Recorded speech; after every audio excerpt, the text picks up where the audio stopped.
Salve galera do Câmera Velha, beleza? Estamos aqui para mais um vídeo. Se é a primeira vez que você está assistindo um vídeo do canal, se inscreve. O Câmera Velha é um canal voltado para fotografia analógica. A gente já tem 5 anos aqui no YouTube, mais de 300 vídeos está no ar aí para você buscar conhecimento sobre fotografia analógica. E hoje eu vou fazer o review dessa câmera aqui, a Nikon F80. Uma câmera que eu estava colocando ela à venda, aí eu falei, pô, essa câmera eu não tenho nenhum review dela ainda. Estou fazendo bobeira. Antes de me desfazer dela, eu quero fazer um review, mostrar bastante coisa sobre ela, não fazer igual eu fiz com a F90X, que é uma câmera que eu adorava, uma das melhores SLRs eletrônicas que eu já utilizei, e acabei me desfazendo dela sem antes ter feito vídeo aqui para o canal. Então eu não queria que isso acontecesse com a Nikon F80, então por isso eu resolvi fazer o review dessa câmera. A Nikon F80 ela foi uma das últimas câmeras lançadas pela Nikon na linha das analógicas, né? Logo depois ela já começou a comercializar, abrangiu o comércio de câmeras digitais, né? Ela foi lançada em fevereiro de 2000 e tentava alcançar um público de amadores avançados, né? Aquele pessoal que já sabia fotografar, entendia de fotografia, mas não era profissional, aquele pessoal que queria ter controle sobre a câmera, que entende sobre fotometria, sobre foco, enfim, é uma câmera com vários recursos de câmera profissional, porém ela era construída para um público intermediário, assim, que talvez quisesse se profissionalizar futuramente, enfim. Como eu estava dizendo, uma câmera com recursos profissionais, porém construção de uma câmera de entrada, né? Você pode, quando você pega nela assim, é nítido, a construção dela é bem, não é que é fraca, né? É fraca, é um pouco fraca. A construção dela não é uma construção como a da Nikon F90X, da Nikon F4, que são câmeras que o corpo é de liga de metal, onde tudo é muito pesado, robusto, né? É uma câmera leve, então por isso ela tem essa vantagem. Ela pesa mais ou menos aí 500, 510 gramas, então é uma câmera muito boa, com ótimos recursos, mas não é aquela câmera para você colocar no batidão, sabe? Que você pode jogar em qualquer lugar e tal. Não, ela não aguenta isso. Ela não aguenta a mesma surra que aguenta uma F4, uma F5, e até mesmo a F100, que eu acho que, ainda que compartilhe muitas características de funcionalidades, né, ela é bem parecida com a Nikon F100, só que uma câmera mais esguia, uma câmera um pouco mais fraquinha de construção, mas recursos dela são ótimos. Ainda que a F100, que é a minha câmera, não a favorita, mas aquela câmera que está sempre comigo, que eu uso no dia a dia, que está sempre dentro do meu carro, que nunca está sem filme dentro, que eu precisei, eu tiro ela de qualquer lugar, é minha câmera de batalha. Eu acho que a F100 também tem algumas falhas nessa questão de construção aí. Tá? Depois eu posso até falar sobre isso. Uma grande vantagem de quem adquire a Nikon F80 é que todas as lentes que você utiliza numa câmera digital você pode compartilhar com ela, sendo compatível com todas as funcionalidades das lentes autofoco destinadas às câmeras de sensor full frame, como as AFD ou AFG. Os mesmos modos de fotometria, de leitura da luz, eu vou mostrar isso detalhadamente depois. Então é uma câmera com uma gama de recursos enorme, né, como eu disse, voltada para esse público que quer ter controle, porém aquele que não abusa muito da resistência, da durabilidade, né, daquela coisa de aguentar a pancada. A verdade é essa. Inclusive, na hora de detalhar ela no review, eu vou mostrar esses pontos fracos que eu acho que ela tem. Porém, uma excelente câmera no quesito funcionalidade. Então, para quem que eu, Antônio Neto, indico essa câmera? Tanto para um público iniciante, quanto para um público já que tem alguma experiência com técnicas fotográficas. Por quê? Ela também vai funcionar nos modos automáticos. Então, se você colocar aqui no modo P, por exemplo, ela vai fazer toda a regulagem de exposição, tentar fazer pelo menos, né, de acordo com a condição de luz e o filme que você está usando. Então, se você não quer se preocupar com fotometria, né, errar menos, ela tem os modos automáticos de funcionamento. Se você já é aquela pessoa que gosta de ter controle, ela tem os modos manuais e te dá acesso a várias regulagens, né? Então, para esses dois públicos, ela vai servir bem legal. Outra coisa, para quem já fotografa com câmeras da Nikon, principalmente câmeras full frame, você vai ter aquela compatibilidade de lentes que você vai poder usar nas duas, né? Sem falar que, se você já usa câmeras da Nikon, você vai ter uma maior facilidade na curva de aprendizado. Por quê? Porque os botões são basicamente nos mesmos lugares. Dentro do visorzinho dela é muito parecida as informações de configuração dela, de obturador, diafragma, fotômetro e tudo mais, tá? Então, para esse público, eu indico bastante essa câmera da Nikon, né? A Nikon F80. Vamos para o review dela, vamos mostrar cada detalhezinho e daqui a pouco a gente volta. Tá aqui a Nikon F80, então vamos dar aquela olhada geral na parte frontal dela, a parte traseira, cheio dos botõezinhos, né? Vamos ver cada uma dessas funçõezinhas aí. Parte superior, as laterais e a parte inferior. Certo? Eu vou começar esse review um pouquinho diferente do que eu começo a maioria dos vídeos. Eu vou começar colocando o filme na câmera, porque algumas funcionalidades dela só são ativadas com o filme. Então vamos abrir aqui, na lateral tem a travinha. Aqui já tem uma coisa que eu não gosto nela, tanto na verdade não só nela, a F100 também é assim, ó, as travas da porta traseira são de plástico. Isso aqui se quebra e é muito fácil quebrar, dá a impressão de fragilidade isso daqui, tá? Já vi várias câmeras quebrarem isso daqui, essas travinhas que fecham a porta traseira, tá? Mas a F100 também é assim. Então, ó, abrimos aqui, colocamos o filme, então puxamos a lingueta, tem aqui uma marcaçãozinha em vermelho até onde o filme tem que ir. Lembrando que tem que tomar cuidado para as perfurações ficarem aqui no encaixe certinho. E aí a gente fecha a câmera. No que a gente fecha, ela já faz a puxada do filme aqui, já posiciona o filme e está pronto para ser utilizada, tá? Vamos começar então por essas funcionalidades aqui, ó. Primeira coisa, na parte superior dela vai ter esse botãozinho que destrava o disco seletor das funções de disparo da câmera, tá? Sendo que na primeira funçãozinha aqui tem a letra S, que é o disparo single. O que quer dizer isso? Eu disparo uma vez a cada apertada de botão. E aí eu também tenho o modo contínuo, quando eu pressiono aqui, libero essa chavinha, coloco nessa posição, essa função aqui é do disparo contínuo, e aí eu só seguro o disparador e a câmera vai fazendo as fotos. A velocidade de disparo, né, de números de fotogramas por segundo é de 2,5 fotogramas por segundo. Aí eu também tenho a função timer, né, que é essa função do reloginho aqui, onde eu pressiono o botão e aí o self-timer vai ser ativado. Ela vem configurado para 10 segundos, né, esse delay entre o pressionar o botão e disparar. Porém, essas funcionalidades elas podem ser alteradas nas funções personalizadas que eu vou falar mais adiante. E girando a chavinha para essa última opção aqui, essa aqui é a função de múltiplas exposições. Uma funçãozinha que muita gente gosta, né, que muita gente tenta fazer na gambiarra, né, apertando aquele botãozinho de liberar a engrenagem do filme aqui nas câmeras mecânicas.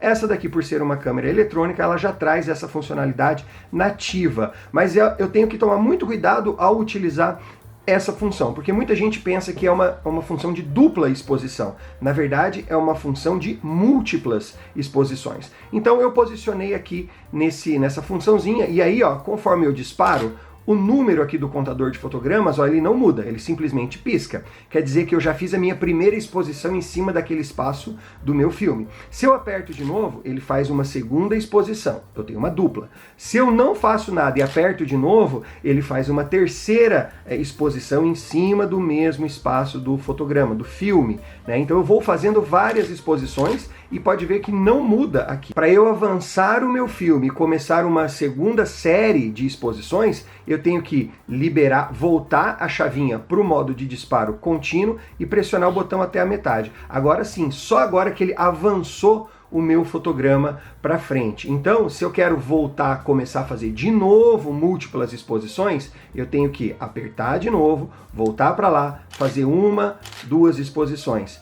Já não quero mais fazer exposição em cima desse mesmo fotograma, eu volto lá a minha chavinha para a posição principal né? Pressiona o botãozinho até a metade e aí sim ele vai avançar. Não é difícil acontecer da gente esquecer essa funcionalidade ligada aqui e pensar que está fotografando e o filme está avançando e não está, porque a câmera está abrindo e fechando o obturador, né? Mas aqui eu fiz 5 ou 6 exposições em cima do mesmo fotograma, tá? Então tomem cuidado com isso aí quando vocês forem usar essa funcionalidade. Partindo então para o disco principal de operações, eu posso trabalhar com essa câmera no modo manual, onde eu controlo a abertura do diafragma e a velocidade do obturador, modo de prioridade de abertura, onde eu controlo a abertura e a câmera já fotometra, já me dá uma velocidade ideal para aquela situação, de acordo com o ISO do filme, a luz ambiente e tal, prioridade de velocidade e o modo P, que é de Program, onde a câmera vai tentar se autoconfigurar tanto na velocidade do obturador quanto na abertura do diafragma, tá? Então esse tipo de funcionalidade aqui é muito bom para quem, por exemplo, quer 100% de controle tudo, vai trabalhar aqui com a câmera no manual. Tá? Para aquela pessoa que gosta de ter controle, que quer ser preciso na exposição, enfim, tudo mais, vai trabalhar nesse modo. Pode também trabalhar no modo de prioridade de abertura, prioridade de velocidade, e aquela pessoa que não quer se preocupar, que não quer aprender muita técnica e tal, ela vai colocar no P aqui e a câmera vai se autoajustar nas configurações tanto de abertura do diafragma quanto velocidade do obturador. E ainda nesse disco eu tenho outras duas funçõezinhas. Aqui mais uma vez, toda câmera que eu falo sobre essa função, eu preciso repetir, você não está mudando o ISO do filme, você está usando o modo com que essa leitura vai ler este filme, vai fazer a leitura deste filme, tá? Então você tem aqui no modo DX, que aparece aqui no visorzinho DX, a câmera faz a leitura automaticamente do código DX que traz a bobina do filme. No caso aqui eu estou usando um filme de ISO 400 e ela já mostra aqui que ela está fazendo essa leitura nativa. Porém, eu posso alterar essa leitura, posso alterar o ISO da leitura do filme, né, variando entre 6 até 6.400, né? Então eu tenho todo esse espaço aí para controlar. Isso porque eu posso querer usar, por exemplo, um filme rebobinado, né? Uma bobina que não tenha código DX, ou eu tenho um filme de um ISO determinado dentro da bobina e o código DX que está nela ali é outro, enfim. Para isso que tem essa funcionalidade, tá? E aqui, ó, uma outra funçãozinha chamada Custom, né? CSM, de Custom, personalizado. Para essa função, pessoal, ela dá acesso a eu modificar várias funcionalidades da câmera. Por exemplo, se eu quero que a câmera rebobine o filme depois que ele acabe, né? Quando eu faço o último fotograma, eu quero que a câmera rebobine automaticamente, ou eu quero apertar aqui os botõezinhos para rebobinar. A ordem do bracketing, depois eu vou falar sobre essa função, né? Os pontos de EV que você altera nos dials principais. Então, são funcionalidades muito específicas que existe uma lista, né, no manual da câmera, existe uma lista dessas funcionalidades, que cada númerozinho desse aqui, ó, é uma função, e para cada função eu posso ativar ou desativar ela aqui. Para isso você precisa ter acesso a essa lista. Eu vou deixar na descrição do vídeo um link onde você vai visualizar toda essa lista de funcionalidades para conseguir alterar o que você achar melhor ali nas suas configurações personalizadas, tá? É muita coisa, se eu for falar de uma por uma aqui, a gente vai ficar 1 hora aqui, certo? Então vamos voltar ela aqui para o modo manual e dar continuidade no review. Aqui a sapata do flash é uma sapata Hot Shoe. Aqui no visor principal eu tenho as informações de velocidade do obturador, abertura do diafragma, nível de bateria, número de fotogramas, né, de exposições já feitas, e aqui os pontos de autofoco. Ele entra em stand-by quando eu fico alguns segundos sem pressionar o botão. Quando eu volto ali, ó, essas informações reaparecem aqui, né? Eu tenho também o botão do liga e desliga e o disparador com uma rosca para cabo, disparador mecânico. Botãozinho de compensação de exposição, que vai de -3 pontos a mais 3 pontos. Vamos deixar zeradinho aqui. Aqui, a compensação de exposição do flash. Opa, falar nisso eu não falei sobre o flash. Compensação de exposição do flash para -3 ou mais 1 ponto. Isso porque a gente sabe que quando você coloca mais potência no flash, requer mais energia, mais tempo de reciclagem. Então por isso que na compensação de exposição para mais, eu tenho só mais 1 ponto. E para menos, eu tenho -3 pontos. Vamos zerar aqui e já vamos mostrar aí esse botãozinho lateral aqui, que é o botão que libera o flash. Quando eu aperto esse botãozinho aqui, ele já sobe o flashzinho, agora a câmera já faz fotos com o flash. Opa, eu estava fazendo um filme de 24 poses, ele está rebobinando automaticamente. Já coloquei o filme de novo aqui para a gente continuar tendo acesso a todas as funções, tá? Então aqui eu tenho um botãozinho que liga a luz do LEDzinho do visor ali, eu não sei se dá para perceber, mas ele fica apagadinho. Ah lá, a luzinha do visor se acende ali para quando você estiver fotografando no escuro. Essa luzinha aqui, ela é bastante importante. Vamos para a parte frontal dela. Aqui ó, eu tenho o botão que aciona a previsão da profundidade de campo. Quando eu pressiono aqui, ó, o diafragma se fecha no valor que está configurado aqui. No caso F13, vamos deixar F11 aqui, ó. Olha lá. Isso para você conseguir visualizar a profundidade de campo pelo visor óptico aqui, tá? Antes de fazer a foto. Logo acima você tem a luz auxiliar do autofoco, que vai se acender quando você estiver numa condição de baixa luz, né? Isso para ajudar a câmera a fazer autofoco. Falando nisso, o autofoco da câmera ela funciona também você pressionando o botão do disparador até a metade aqui, certo? O que mais que temos na parte da frente? Aqui, o botão que libera a objetiva para ser trocada. E as funções de foco aqui, né? Nessa chavinha eu tenho foco manual, lá no primeiro cantinho aqui eu tenho um M de função manual, autofoco single e autofoco contínuo. Aqui nessa função você tem aquela trava e confirmação do autofoco, e aqui o foco contínuo, onde a câmera vai tentar se ajustar a todo momento conforme o objeto avança ou retrocede em relação à distância da lente. Certo? O que mais que tem aqui na parte da frente? Acho que é só isso. Vamos para a parte de trás. No botão BKT, pressionando ele e girando o dial traseiro, né, do polegar, eu aciono essa função. O BKT é a função bracketing, que é aquela função onde eu dou um comando para a câmera fazer exposições diferentes. Tá? Nesse caso aqui, ó, eu aciono essa função apertando então o botão BKT. No disco traseiro eu confirmo que eu quero essa função, e no disco anterior aqui eu configuro como eu quero que essas fotos saiam. No caso aqui, esse 3F é o número de fotos e aqui a diferença de exposição entre elas. Então se eu deixar aqui 3F 2.0, 3F quer dizer que eu vou fazer 3 exposições com diferença de 2 EVs entre elas. Então aqui, ó, dá para ver que eu vou fazer uma em 125, uma em 500 e uma em 30. Então a cada foto que eu vou fazendo, ela vai alterando essa exposição, tá? De acordo, obviamente, com as configurações que eu estou usando e a condição de luz e filme e tudo mais.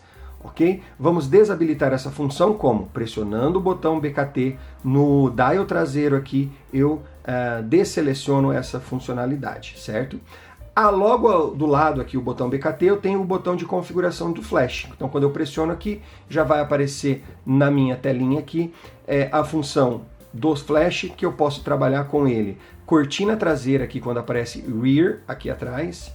No modo flash normal, sem nenhuma alteração. Redução de olho vermelho, onde ele vai dar um pré-disparo, né? E também a função de slow sync com redução de olho vermelho ou sem olho vermelho. Visor óptico, com aqui na lateral uma chavinha que eu altero a dioptria, para aquelas pessoas que precisam usar óculos ou tem miopia e tal, eu consigo ajustar o foco do visor, não o foco da lente, da foto em si, mas o foco do visor.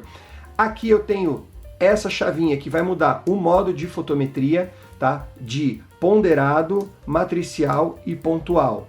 Tá? Eu tenho vídeo aqui no canal falando exatamente o que quer dizer cada um desses modos de fotometria aqui. E no centro um botãozinho da trava da exposição e trava do autofoco. Eu tenho aqui também, eu não falei sobre isso, tá? Desculpa aí. Na parte de trás eu tenho o dial que altera a velocidade do obturador e ele também tem uma comutação com outras funcionalidades, né? Tudo que eu for mexer aqui, ó, é nesse dial que eu consigo alterar as funções de flash, as funções de BKT, né? Então ele sempre vai funcionar como um dial secundário que dá acesso a um menu, a outras funções também. A gente também eu não mostrei, mas eu também tenho um dial que ele serve para eu alterar também algumas configurações. Se eu não apertar nada e simplesmente girar o dial, eu estou trabalhando a abertura do diafragma. No frontal, o diafragma, no traseiro, a velocidade do obturador. Aqui na porta traseira, eu tenho aquela telinha de informações do Quartz Date, que é aquela funcionalidade que eu insiro no negativo, e isso eu não gosto muito,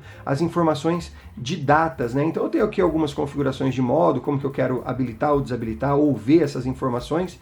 Eu, sinceramente, prefiro deixar assim, ó, sem nenhuma informação, tá? Porque eu não gosto de nada no meu negativo.